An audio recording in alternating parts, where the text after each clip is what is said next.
सिंदूर का हर कमल के बोला, सिंदूर का हर कमल के बोला, कौन सुन मैं माता देव, कौन सुन मैं पर गाता, कौन सुन मैं पर गाता, लो सुन के सुन, लो सुन के सुन। यह शब्द केहान हम लोगों ने, यही गुरु पीरों का शब्द होता है, शब्द से धार होती है इसकी। गुरु पीरों के शब्दों से धार होती है, संतों की से गुरु पीरों ने ऐसे ऐसे शब्द प्रकट किए हैं जिनको मुख से अंगार भी निकाल देते हैं। राक्षस भी है, देवता भी है। 9 वर्ष बिलपत्र का ही चूरा बना के और 9 वर्ष बढ़ के जो फल होता है, बढ़ का जो बरगद का जो फल होता है उसका चूरा बना के हमने पाया है और दूसरा कुछ नहीं पाया। हाँ।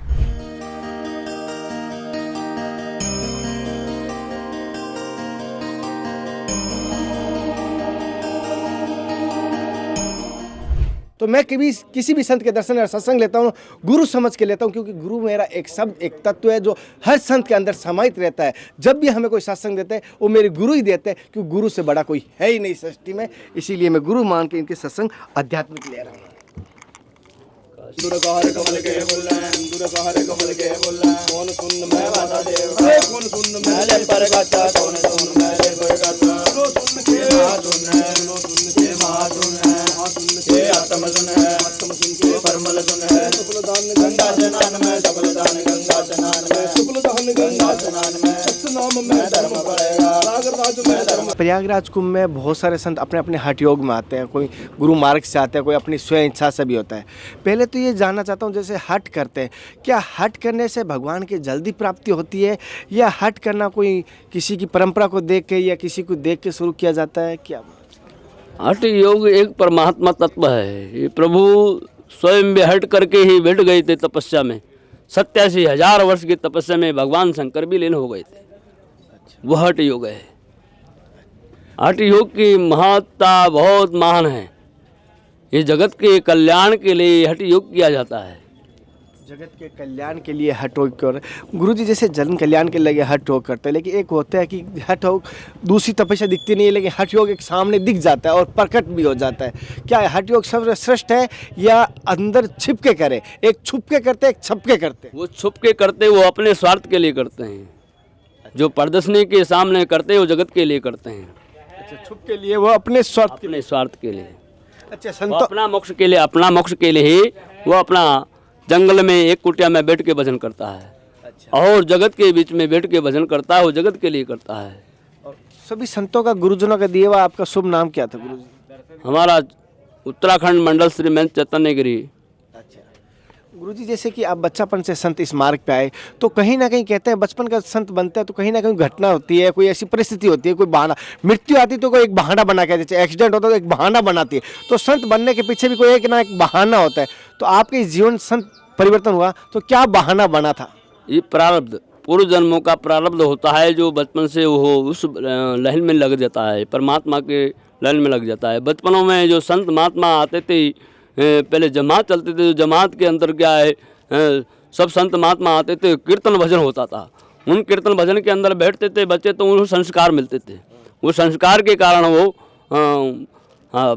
योग में, एक क्रिया में चले जाते, परमात्मा के चरण को पकड़ने का साधन देखते थे, क्योंकि वो कि मोक्ष का साधन, मोक्ष का द्वारा केवल यही है, इसके अलावा कोई मोक्ष का द्वार नहीं है। जैसे मोक्ष हर किसी को प्राप्त होती है, क्या मोक्ष प्राप्त करने के उद्देश्य से आप संत बने थे, या उद्देश्य क्या था उस समय आप? जगत कल्याण के लिए। उस समय बच्चापन में आपकी उम्र क्या थी गुरुजी? हमारा 11 वर्ष था। 11 वर्ष की उम्र में आप जन कल्याण के ऐसे भाव प्रकट हुए। कोई ना कोई आपने ऐसे जन कल्याण में कहीं अहित होते देखा या कहीं अन्याय होते देखा, तभी आप होते देखा है? उस समय क्या है कि हमारे समय क्या है, जैसे इंदिरा, आप क्या नहीं कहना चाहिए, इंदिरा गांधी के समय जो नसबंदी का जो चल रहा था, उस समय का हमने देखा कि है अपने लोगों से अत्याचार कर रहे हैं, हिंदुओं से अत्याचार कर रहे हैं, उनको नसबंदी में कटवा रहे हैं कि 2 बच्चा हो और जाति के बहुत सारे हो, और अपने हिंदुओं को जो ढूंढ ढूंढ के कटवा रहे थे। तो वो समय हमने देखा था, उसके कारण हम लोगों ने ये साधन बनाया। इसलिए परमार्थ के ले चले हम लोग कि भी सबको बचाओ, धर्म की रक्षा करो। धर्म की रक्षा की उस समय 11, आप उस समय समझ जाते थे 11 साल के बच्चे को नसबंदी क्या होती है उस समय? हाँ, उस समय सब बड़े बूढ़े सब भाग रहे थे, जंगलों में भाग रहे थे, उनको छोड़ छोड़ के, गाँव को, घरों को छोड़ छोड़ के छुप जाते थे। उसको नसबंदी के कारण जबरदस्ती करवाते थे। जबरदस्ती उसमें गाड़ी में पटक पटक के उसको ले जाया जाता था। ये आंखों देखी आपके हाथ। आंखों देखी है खबर, हमारे वहाँ आंखों देखा है सब। अच्छा। हाँ, गुरुजी जैसे गुरु आपके सानिध्य में गए थे तब गुरुजी ने सीधे ही आपको दीक्षा मंत्र दे दिया या पहले हमारे क्या होता है, हमारे गुरुजी शरणागति मंत्र देते हैं, कुछ दिन सेवाएं लेते हैं, क्या आपको गुरु पहले सेवा में लेते हैं, सेवा में लेके 12 साल उनके साथ घुमाते हैं, उनकी सेवा में रखते हैं, वो जमात के साथ घुमाते हैं। उसके बाद में उसको आगे की क्रिया दी जाती है। उसको संस्कार भी 12 साल जहाँ तक जमात के साथ नहीं घूमेगा वहाँ तक उसको संस्कार नहीं दिए जाते थे। अच्छा। पहले का यह रूल था। और गुरुजी आपका संस्कार कितने टाइम बाद हुआ शरणागति के बाद? हमारा 1992 में हमारा संस्कार हुआ जी। और आपने गुरुजी के सानिध्य में कितने समय गए थे? गुरु जी के सानिध्य में हम लोग 9 साल रहे। 9 साल रहे। हाँ, 9 साल रहे। हम आसाम रहे।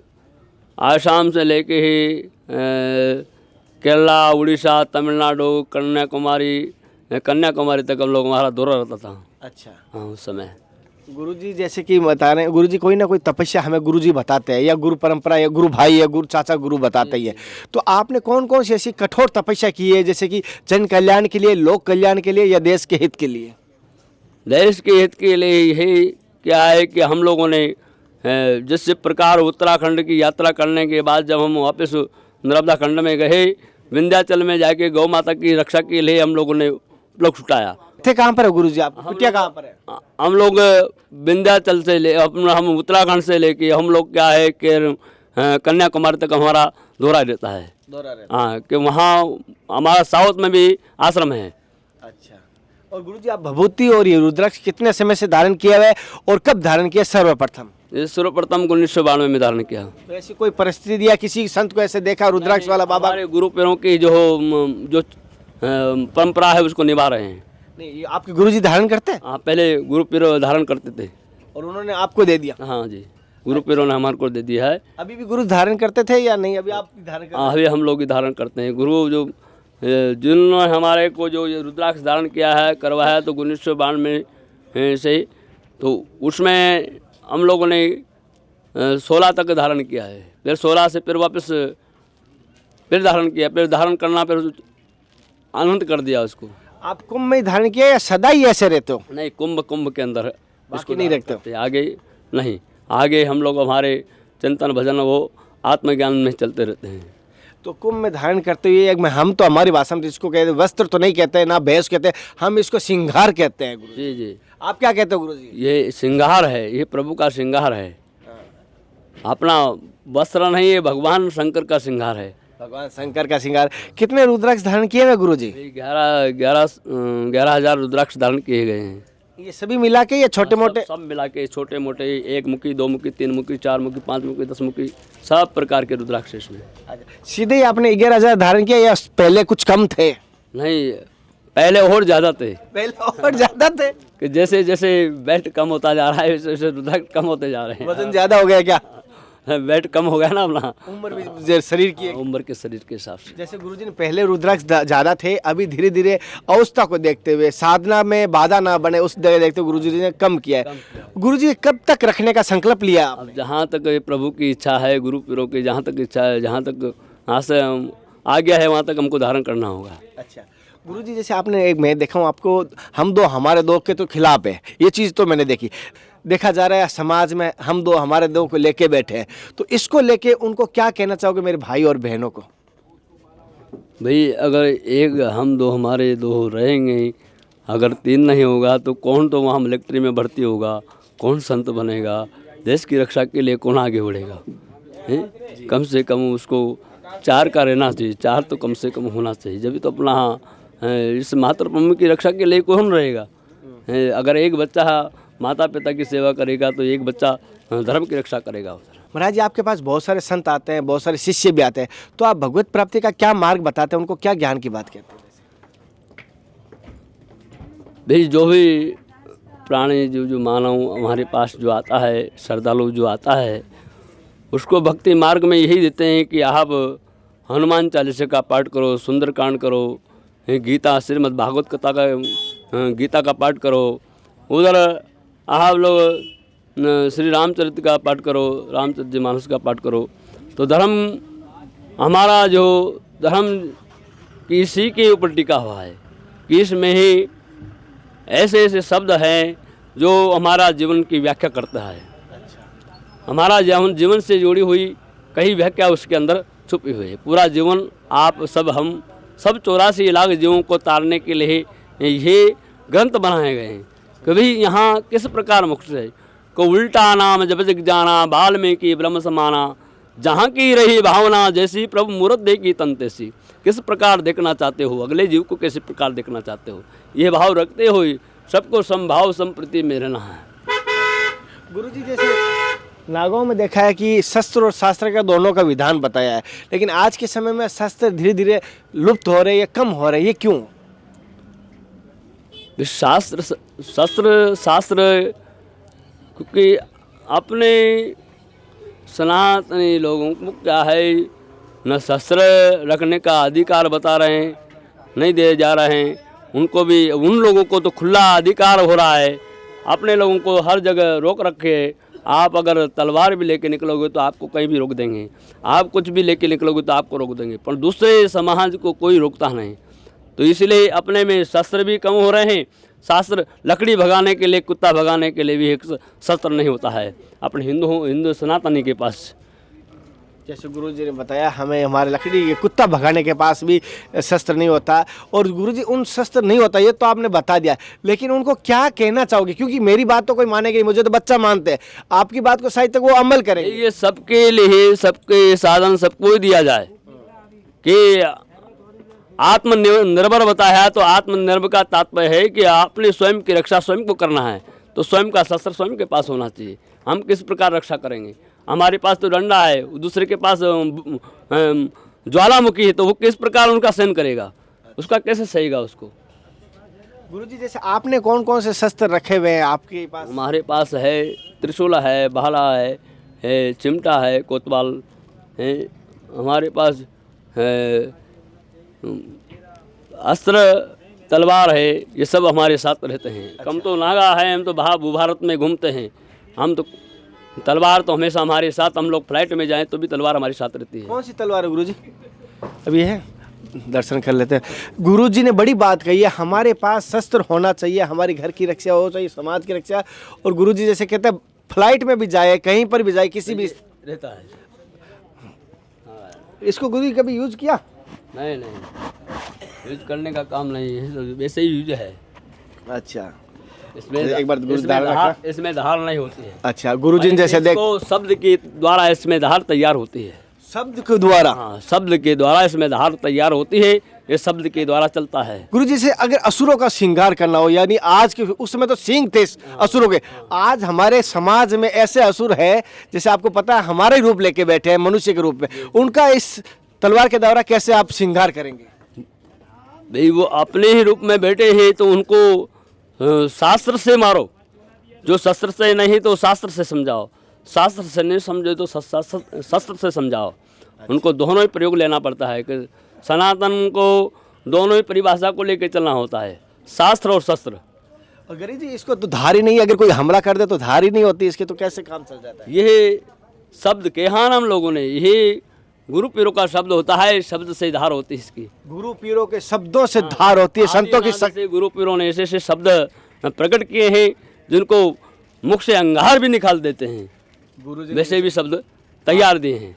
और गुरुजी जैसे आपने ऐसे संकट आया तो आपने कभी कभी ऐसा यूज भी किया है। हमने कई संकटों में कई कार्य किए हैं, तलवारबाजी भी किया है, सभी गौ माता के कार्य में कई प्रकार के आपते आए, उसमें भी हमने बहुत कुछ संघर्ष किया उसके अंदर। गुरुजी कह रहे हैं जो गौ माता की मेन बात कहूँ, गौ माता की जब भी कोई अगर आपत्ति आती है, गुरुजी शब्द रूपी उससे धार करके, अंगार हो चाहे किसी भी प्रकार, उसका सामना किया इसी शस्त्र से। अच्छा, ऐसा शस्त्र सबके घर घर में होना चाहिए कि मात्र शक्ति भी आज सबको यही शस्त्र ज्ञान होना चाहिए, क्योंकि आने वाले समय में कि पता नहीं आप आत्मनिर्भर कैसे बनोगे, आप स्वयं अपनी रक्षा कैसे करोगे, इसके लिए अपने पास शस्त्र होना चाहिए।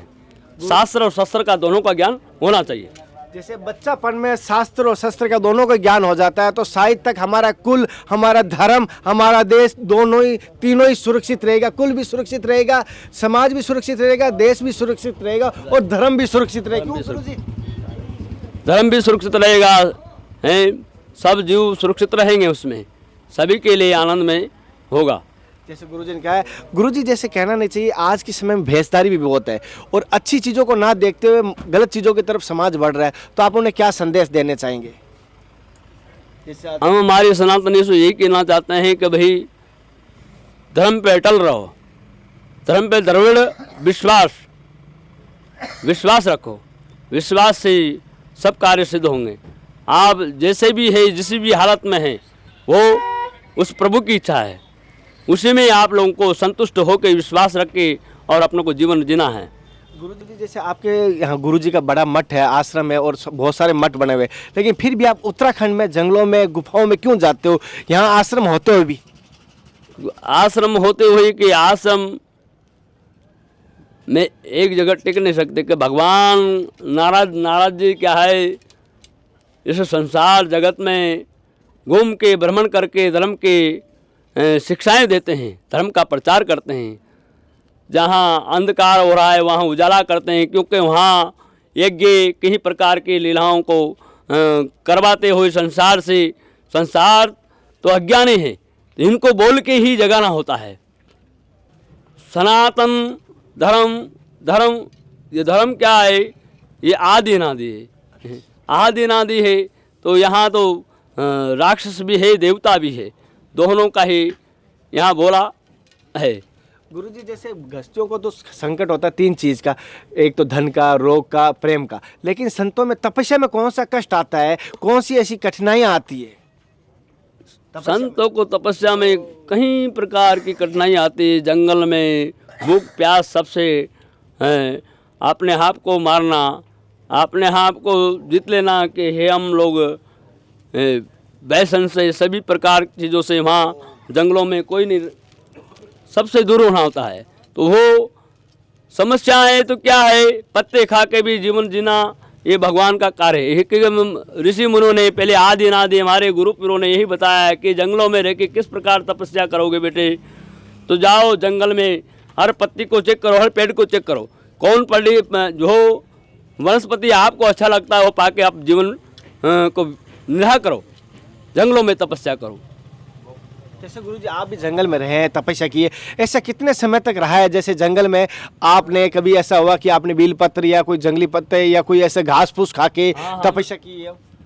9 वर्ष बेलपत्र का ही चूरा बना के और 9 वर्ष बढ़ के जो फल होता है, बढ़ का जो बरगद का जो फल होता है उसका चूरा बना के हमने पाया है, और दूसरा कुछ नहीं पाया। हाँ, आपने घास फूस और बील के पत्ते खा के तपस्या किए, तो कहना नहीं चाहिए तब आपने इतना मौन भी रहे थे या उस समय? मौन, उस समय मौन रहना होता है। हाँ। अपनी तपस्या में किसी से न बोलना है, मौन धारण रख के ही तपस्या होती है। तो जैसे महाराज जी ने बताया हमें आध्यात्मिक बात, महाराज जी का एक बड़ा इस बात को गुस्सा लगता है कि कोई हम दो हमारे दो है, इस बात पे महाराज जी ने विश्वास तो रोशनी डाली है और हमारे सनातन धर्म की रक्षा होनी चाहिए। दूसरी बात महाराज जी ने ये भी कहा है शस्त्र का हमें जरूर रखना चाहिए, और दूसरी बात एक महाराज जी ने दिखाया तपस्याओं के बारे में। इस बार बहुत सारे संस्कार होंगे, बहुत सारे अपने पंच संस्कार करवाएंगे, बहुत सारे संन्यास दीक्षा लेंगे और बहुत सारे अपने 16 पिंडदान भी करवाएंगे। एक चीज़ जानना चाहता हूँ, जैसे कि गुरुजी इस बार जो दीक्षा ले रहे हैं उनको बताइए कि इस संन्यास मार्ग पे आने के बाद क्या गलती नहीं करनी चाहिए और किस कदम पे चलना चाहिए, थोड़ा सा। हरिओम तत्सत। भी संन्यास पद्धति के कहीं नियम है, ब्रह्मचारी का पालन करना चाहिए, सभी में समभाव संप्रीति देखना चाहिए। भी जहाँ की रही भावना जैसी प्रभु मूरत देगी तंतेसी, हमको इनको किस भाव में देखना है, वो माता है तो उसको किस भाव में देखना है, इसी प्रकार इस जीवों को किस भाव में देखना है, चींटी को किस भाव से देखना है, वो भाव हमारे अंदर वो संस्कार दिए जाते हैं। हाँ, समभाव संप्रीति, सभी के अंदर सम्मान। गुरुजी जैसे मैंने संतों से सुना है, क्या वो सच है कि घर पे किया हुआ पाप या कहीं अन्य स्थान पे किया हुआ पाप पुण्य धार्मिक स्थान पे गंगा में आके धोया जा सकता है, लेकिन किसी ने धार्मिक स्थान पे भी गलती से पाप कर दिया तो उसे तो भोगना ही पड़ता है? वो उसको कभी नहीं धो सकता, उसको 7 जन्म भी उसको नरक में रहना होता है। ऐसे नरक में रहना होता है जो उसको वो कैसे कहते हैं, यमराज की काल कोठरी में बंद कर देते हैं। जैसे आजकल की काल कोठरी जो जेलें बड़े बनी हुई है, और भगवान की काल कोठरी वो बहुत गहरी है, जिसको कहते हैं वैतरणी नदी। वैतरणी नदी को पार करना होता है, उस घोर नरक में डाल देते हैं। कीड़ा मकोड़ा जीव जंतु उसको कई प्रकार की यातना देते हैं। तो ये सही कहा गया, मतलब तीर्थ पे किया हुआ पाप कभी नष्ट नहीं होता? नष्ट नहीं होता है, तीर्थ पे गए किया हुआ पाप कभी नष्ट नहीं होता है। साथियों जैसे प्रयागराज कुंभ में आने वाले भक्तों को कहूँगा, बहुत सारे साधकों को कहूँगा, गलती से भी आप सोच मात्र से भी पाप मत कर देना मत, वरना आपका जीवन नरक से भी बेहतर हो जाएगा, क्योंकि यहाँ किया हुआ पाप कभी आपका नष्ट नहीं होगा, उसको भोगना ही पड़ेगा। इसीलिए आप घर पे कर दिया पाप, कहीं अन्य स्थान पे कर दिया, कोई नहीं, गंगा माँ फिर भी आपको माफ़ कर देगी, धो देगी। लेकिन यहाँ पर अगर पाप गलती से कर दिया, मैंने संतों से सुना है, गुरुओं से सुना है, हरि कृपा से, कि कभी भी तीर्थ स्थान पर पाप नहीं करना चाहिए। और संतों के जो दर्शन हुए गुरु कृपा और हरि कृपा से हुआ है, इसीलिए कहा गया आभा भरोसे हनुमंता, बिन हरि कृपा मिले नहीं संता। सही है ना गुरु जी? जी जी जी। तो बिना हरि कृपा, बिना गुरु कृपा ये संतों के दर्शन नहीं होते हैं, नहीं होते। उमा कहूँ मैं अनुभव अपना, सत हरि भजन जगत ये सपना। कि भगवान शंकर भी माता पार्वती से यही कहा कि देवी, अगर आपको बार बार जन्म नहीं लेना है तो हरि के भजन कर, राम नाम का सुमरन कर, आपका भी हमारे जैसे अखंड हो जाएंगे आप लोग। और नमः पार्वती पते, हर हर महादेव हर हर। जैसे महाराज जी ने अपनी अनुभव बताए जीवन में, किस प्रकार तपस्या की, किस प्रकार इन्होंने साधना की, गुरु मार्ग पे चले और सनातन धर्म की किस प्रकार रक्षा करे। आज की सत्संग, आज के दर्शन कैसे लगे मुझे जरूर बताना। अगले दर्शन और सत्संग से आप फिर मिलते हैं, तब तक जय हिंद, वंदे मातरम, हर हर महादेव, हरे कृष्णा। हे नाथ, हे मेरे नाथ, मैं आपको भूलूं नहीं। जय गुरुदेव, जय संत भगवान की जय हो। काशी विश्वनाथ भगवान की जय हो, बद्री विशाल भगवान की जय हो, दत्त महाराज की जय हो। कोई गलती हुई तो महाराज जी माफ़ कर देना। अब बहुत आध्यात्मिक सत्संग में कभी कभी क्या होता है, ऐसे बात हो जाती है, हो जाता है।